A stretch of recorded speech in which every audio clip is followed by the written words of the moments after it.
It's me Savitha ജാൾസ് from പുത്തുരൻസ്. ഇന്ന് കൊണ്ടുവന്നിട്ടുള്ളതും ക്യാമ്പ്രിക്കിലുള്ള റണ്ണിങ് ഫാബ്രിക് ആണ്. വളരെ ലൈറ്റ് ആയിട്ടുള്ള കളറിലാണ് ഇത് വന്നിരിക്കുന്നത്. ഡിഫറെൻറ്റ് കളറിലുള്ള ഒരേ പ്രിന്റ് തന്നെ ഡിഫറെൻറ്റ് കളേഴ്സിലാണ് ഇത് വന്നിട്ടുള്ളത്. അപ്പോൾ നമുക്ക് ഓരോന്നായിട്ടൊന്ന് ഓപ്പൺ ചെയ്ത് നോക്കാം. ലൈനിങ്ങിൻ്റെ ആവശ്യം വരുന്നില്ല, ഞാനൊരു സ്ലിപ്സ് ആണ് യൂസ് ചെയ്തിട്ടുള്ളത്.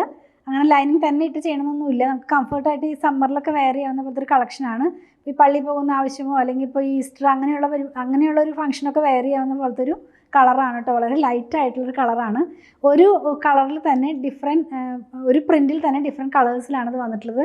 ഓപ്പൺ ചെയ്ത് കാണിക്കുമ്പോൾ മനസ്സിലാകും. ക്യാമ്പ്രിക് ആണ്, 119 ആണ്, 44 ഇഞ്ച് വിഡ്ത്തിലാണ് ഫാബ്രിക് വന്നിട്ടുള്ളത്. ഒന്ന് വെച്ച് നോക്കാം. ഇപ്പോൾ ഞാൻ വെയർ ചെയ്തിരിക്കുന്ന ഡ്രസ്സും സെയിം ഫാബ്രിക് വെച്ച് ചെയ്തിട്ടുള്ളതാണ്.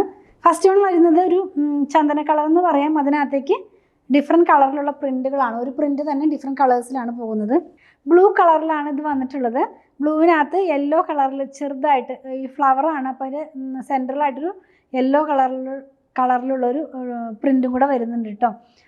ബൂട്ടയാണ്, ബൂട്ട സ്റ്റൈലിലാണ് ഇതിനകത്തുള്ള പ്രിൻറ്റുകളെല്ലാം പോകുന്നത്. ഈ ഒരു പാറ്റേണിലായിരിക്കും ഈ ഒരു കളർ നമ്മൾ വെയർ ചെയ്യുമ്പോൾ വരുന്നത്. അതുപോലെ തന്നെ ഇതിൻ്റെ വിഡ്ത്ത് 44 ഇഞ്ച് വിഡ്ത്തിലാണ്. നെക്സ്റ്റ് വൺ വന്നിരിക്കുന്നത് ബ്ലൂ ആണ് കേട്ടോ. ആദ്യം കണ്ടതിൻ്റെ ഡിഫറെൻ്റ് ആയിട്ടുള്ളൊരു ബ്ലൂ ആണ് ഇത് വന്നിരിക്കുന്നത്. നമുക്ക് ആദ്യം കണ്ടത് ഒരു പീക്കോക്ക് ബ്ലൂ എന്ന് പറയാം. ഇപ്പോൾ കാണുന്നത് കുറച്ചും കൂടി നല്ല നമുക്ക് ശരിക്കുള്ളൊരു ബ്ലൂ കളർ. എല്ലാത്തിൻ്റെയും സെൻറ്ററിനകത്തായിട്ട് ഒരു യെല്ലോ കളറിലുള്ള പ്രിൻറ്റ് പോകുന്നുണ്ട്. ഞാനത് വെച്ച് കാണിച്ചു തരാം കേട്ടോ. ഓരോ ഡിസൈൻസും വെച്ച് കാണിച്ചു തരാം. ഇത് വരുന്നത് ഈ ഒരു പാറ്റേണിലാണ് കേട്ടോ. ഇപ്പോൾ നമുക്കൊരു വിഷുവിൻ്റെ പർപ്പസിനൊക്കെ വേണമെങ്കിൽ ഈ ഒരു ഡിസൈൻ എടുക്കാമെന്ന് എനിക്ക് തോന്നുന്നു. കാരണം ഇതിനകത്ത് കുറച്ചും കൂടി യെല്ലോ കളറിലുള്ള ഫ്ലവേഴ്സിൽ ഒരു യെല്ലോ കളറൊക്കെ കുറച്ചും കൂടി എന്താ പറയുക ഹൈലൈറ്റ് ചെയ്ത പോലെ വരുന്നുണ്ട്. നെക്സ്റ്റ് വൺ വന്നിരിക്കുന്നത് പിങ്ക് ആണ്. പിങ്ക് കളറിനകത്ത് യെല്ലോ കളർ, എല്ലാത്തിനകത്തും ആ ഒരു യെല്ലോ കളർ വരുന്നുണ്ട്. അപ്പോൾ അതുകൊണ്ടാണ് ഞാൻ പറഞ്ഞത് നമുക്ക് വിഷുവിനൊക്കെ വേണമെങ്കിൽ അങ്ങനെയുള്ള സ്റ്റിച്ച് ചെയ്തൊക്കെ വെയർ ചെയ്യാവുന്നുള്ളൊരു കാര്യം പറഞ്ഞത്. 44 ഇഞ്ച് വിഡ്ത്തിൽ തന്നെ 119 ആണ് പ്രൈസ് വന്നിരിക്കുന്നത്. ഈ ഒരു കളർ വെയർ ചെയ്യുമ്പോൾ ഇങ്ങനെയാണ് ഇതിൻ്റെ ഡിസൈൻ വരുന്നത്.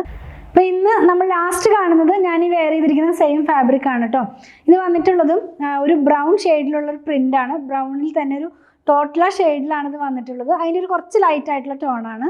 എല്ലാ ഡിസൈനിനകത്തും സെൻറ്ററിൽ ഒരു യെല്ലോ കളർ വരുന്നുണ്ട്. ഫ്ലവറിൻ്റെ സെൻറ്ററിൽ യെല്ലോ കളർ വരുന്നുണ്ട്. നമുക്ക് ഞാൻ പറഞ്ഞതുപോലെ നമുക്കൊരു പള്ളി പോകുന്ന ഫംഗ്ഷനോ അല്ലെങ്കിൽ ഇപ്പോൾ ഈസ്റ്ററിനോ അല്ലെങ്കിൽ വിഷുവിനൊക്കെ ആയിട്ട് നമുക്കിത് സ്റ്റിച്ച് ചെയ്ത് വെയർ ചെയ്യാവുന്നതാണ്. ആ ഒരു കളർ കോഡിലാണ് ഇത് വന്നിട്ടുള്ളത്. 119 44 ഇഞ്ച് വിഡ്ത്തിലാണ് ഫാബ്രിക്. ക്യാമ്പ്രിക് ആണ് കേട്ടോ. പ്യുവർ കോട്ടൺ തന്നെയാണ്, ക്യാമ്പ്രിക് ആണ്. ഇതിലേതെങ്കിലും പർച്ചേസ് ചെയ്യണമെന്നുണ്ടെങ്കിൽ ഇതിൽ കൊടുത്തിട്ടുള്ള നമ്പറിലേക്ക് സ്ക്രീൻഷോട്ട് സെൻഡ് ചെയ്താൽ മതി. നമ്മുടെ ടീം അത് ഫോളോ അപ്പ് ചെയ്യുന്നതായിരിക്കും. സ്റ്റിച്ച് ചെയ്ത് വേണമെന്നുള്ളവർ 8891060225 കോൺടാക്ട് ചെയ്താൽ മതി. ഷോപ്പിലും ഓൺലൈനിലും സ്റ്റിച്ചിങ് അവൈലബിൾ ആണ്. പ്രൊഡക്റ്റുകൾ ഇഷ്ടപ്പെടുകയാണെങ്കിൽ പേജ് ഫോളോ ചെയ്യാൻ മറക്കല്ലേ. Thanks for watching.